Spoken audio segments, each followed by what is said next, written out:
Hello दोस्तों, आपका स्वागत है हमारे YouTube चैनल पे जिसका नाम है पैसे की बात। So being a chartered accountant I am here to provide you every knowledge about पैसा पैसा money money. Yes, so basically by qualification I am chartered accountant, but by passion I am a teacher, I am an educator.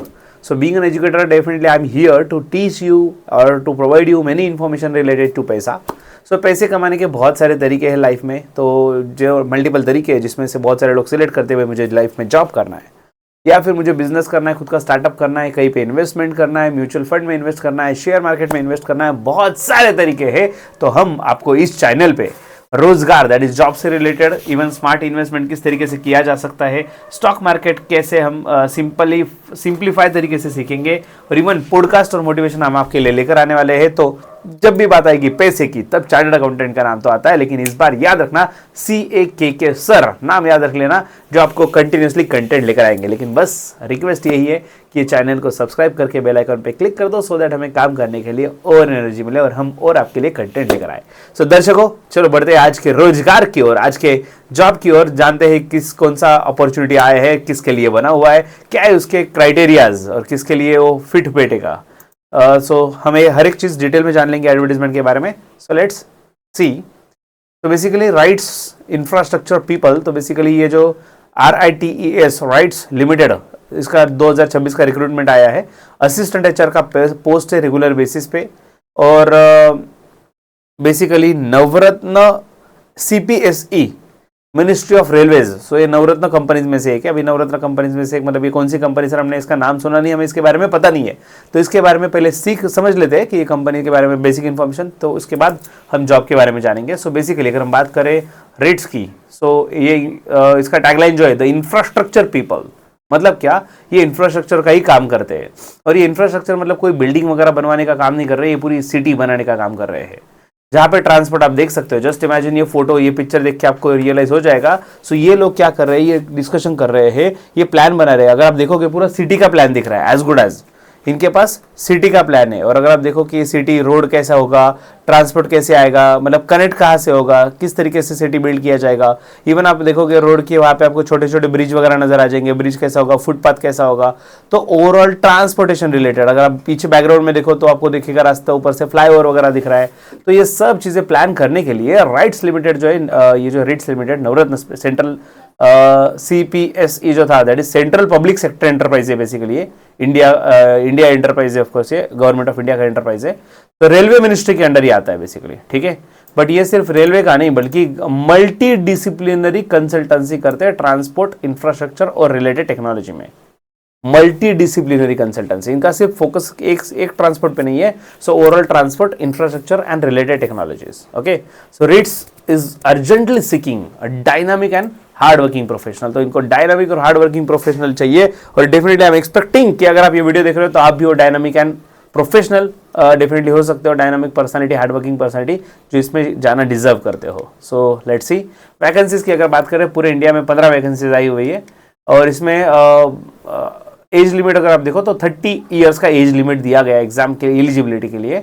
और ये जो eligibility criterias है कब देखे जाएंगे, on the last date of application, that is 27 April 2026। तो याद रखना है आपको, 27 अप्रैल लास्ट डेट। आप इस पे से ये भी समझ गए कि एप्लीकेशन का लास्ट डेट 27 अप्रैल है, और उस दिन सब एलिजिबिलिटी क्राइटेरिया चेक किए जाएंगे। अगर आप 26 अप्रैल को आपका बर्थडे और आप 30 ईयर्स का एज क्रॉस कर जाते हो तो ये वैकेंसी आपके लिए नहीं बना है। टाटा बाय बाय अलविदा, ठीक है।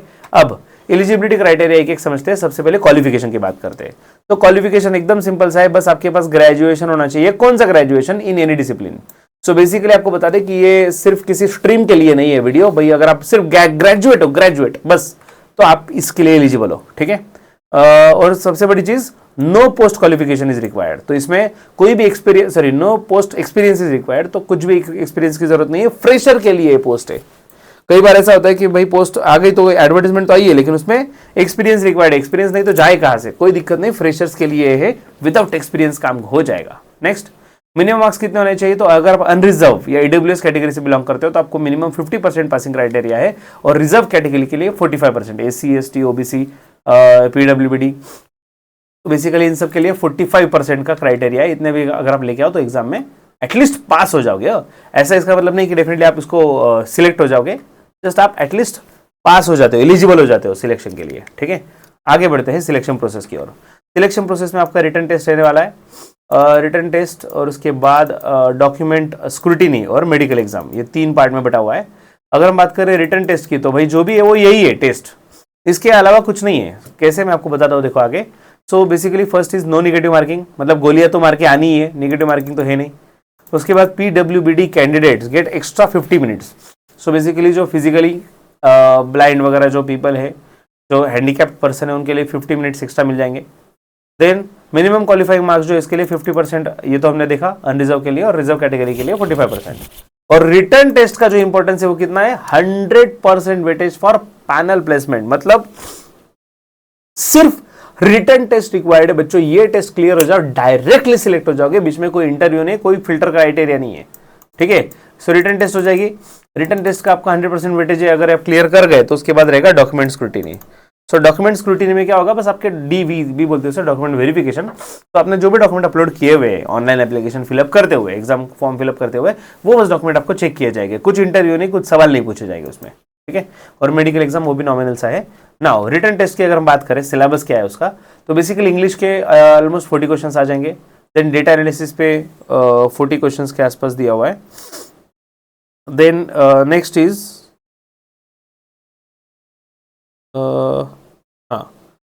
नेक्स्ट जो है test of reasoning and GK general knowledge, इसके 45 आसपास क्वेश्चन आ जाएंगे, और ऐसे 125 क्वेश्चन बन जाते थे ऑलमोस्ट। ठीक है, ऑलमोस्ट अगर आप टोटल ले लो तो 125 क्वेश्चन बन जाते हैं इसके।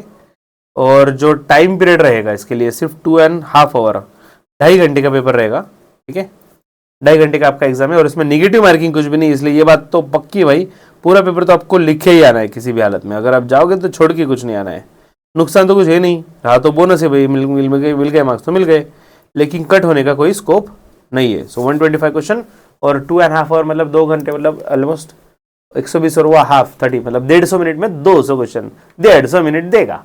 और अगर स्पेशली वर्ल्ड वगैरह तो उसके लिए 50 मिनट एक्स्ट्रा। ठीक है, नेक्स्ट एज रिलैक्सेशन। एज का तो हमने देख लिया कि क्राइटेरिया नॉर्मली 30 है, लेकिन अगर आप SC ST कैटेगरी से बिलोंग करते हो तो आपको 5 इयर्स का रिलैक्सेशन है। देन OBC वगैरह कैटेगरी के लिए 3 इयर्स का रिलैक्सेशन है। देन PWBD के लिए 10 इयर्स का एक्सपीरियंस है। अगर मतलब अगर आप फिजिकली हैंडीकैप वगैरह हो, प्लस SC ST OBC अगर रिजर्व कैटेगरी भी है तो 10 साल का रिलैक्सेशन है, मतलब 40 इयर्स तक एलिजिबल हो जाते हैं। और रेट्स के जो एम्प्लॉयज है ऑलरेडी, तो उनके लिए 5 इयर्स का रिलैक्सेशन दिया गया है। तो 30 के ऊपर है सभी, मतलब इतना एज है तो भी वो एलिजिबल हो जाएंगे उसके लिए। ठीक है, तो ये सब कुछ दिया है। नेक्स्ट रेम्यूनरेशन की बात करें, भाई अपना सपना मनी बात, मतलब चैनल का नाम ही क्या है, पैसे की बात, तो पैसे की बात करते हैं अभी। तो बेसिकली 20,000 से लेकर 66,000 पे इसके लिए ऐसा दिया गया है, 20,000 से लेकर 66,000। लेकिन अगर आप ओवरऑल सिटी से देखो, कॉस्ट टू कंपनी, मतलब सिंपल शब्दों में बताए तो आप कंपनी आपके लिए कितना खर्चा कर रही है साल भर में, 8,16,000। मतलब अगर आप ऐसे देखो, अगर आप ऐसे लॉजिक लगाओ, 8,16,000 डिवाइडेड बाय 12 महीना, ऑलमोस्ट 68,000 रुपीज गवर्नमेंट आपके लिए खर्च कर रही है हर महीने का। ठीक है, आपको क्योंकि गवर्नमेंट जॉब में बहुत सारे बेनिफिट्स वगैरह भी होते हैं अलग से, इसलिए 8,16,000 के आसपास आपको CTC आने वाला है, कॉस्ट टू कंपनी। ठीक है, और इसमें 1 ईयर का प्रोबेशन पीरियड रहेगा। परफॉर्मेंस अच्छा रहा तो आप कंटिन्यू कर लोगे, ऑलमोस्ट कंटिन्यू हो जाते हैं इसमें, शायद ही कोई निकाला हुआ बहुत रेयर केस होगा। ठीक है ना, 99% सब लोग वहाँ पे रिटेन कर लेते हैं। मेडिकल एंड इंश्योरेंस की बात करें तो आपको मेडिकल फैसिलिटी मिल जाएगी, group insurance, post retirement medical benefit मिलेंगे। अलाउंसेस में आपको इसके मतलब सैलरी के अलावा, बेसिक सैलरी के अलावा dearness allowance, HRA, fix variable allowances, then performance related pay, ये एक्स्ट्रा भाई। और इवन लीव बेनिफिट की बात करें तो छुट्टियां डेफिनेटली आप ले सकते हो, मैटरनिटी लीव्स वगैरह अलाउड है, लीव इनकैशमेंट का बेनिफिट मिलेगा, और PF और ग्रेजुटी भी है आपको, गवर्नमेंट जॉब बोला तो ये भी बेनिफिट है। ठीक है ना, इसलिए सिर्फ बेसिक सैलरी पे बिल्कुल कभी मत जाना, बेनिफिट इसके बहुत तगड़े होते हैं, वो भी आपको माइंड में रखना है। नेक्स्ट, अप्लाई करने के लिए फीस जो है 300 रुपीज़ है, और स्पेशल कैटेगरी के लिए 100 रुपीज़ फीस रखा हुआ है। ठीक है, नेक्स्ट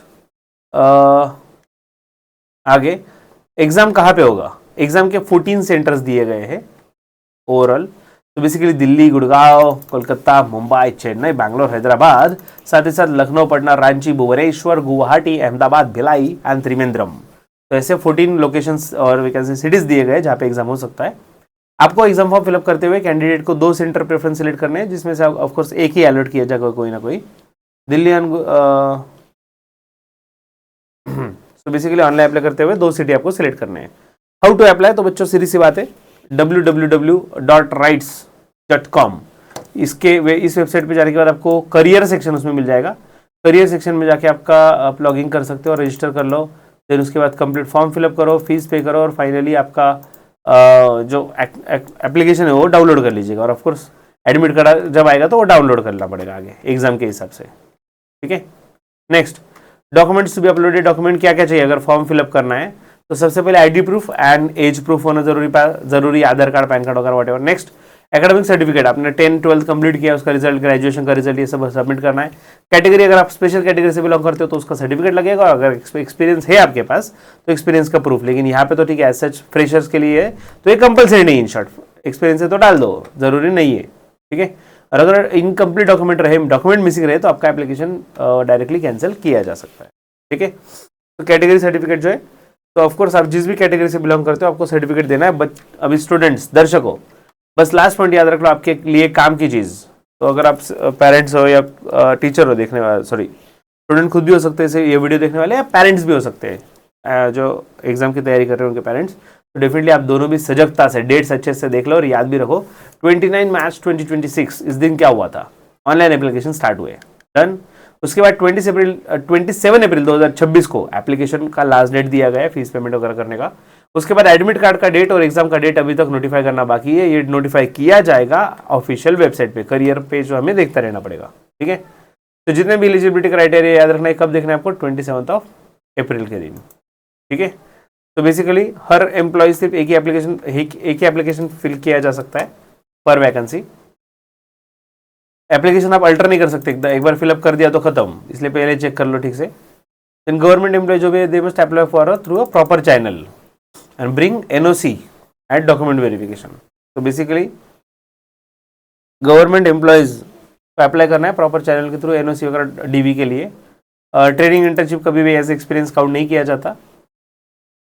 तो अगर जुरिडिक्शन रिलेटेड कुछ डाउट है तो दिल्ली में जाके आप फाइट कर सकते हो, तो ऐसा सब कुछ दिया हुआ है, ठीक है।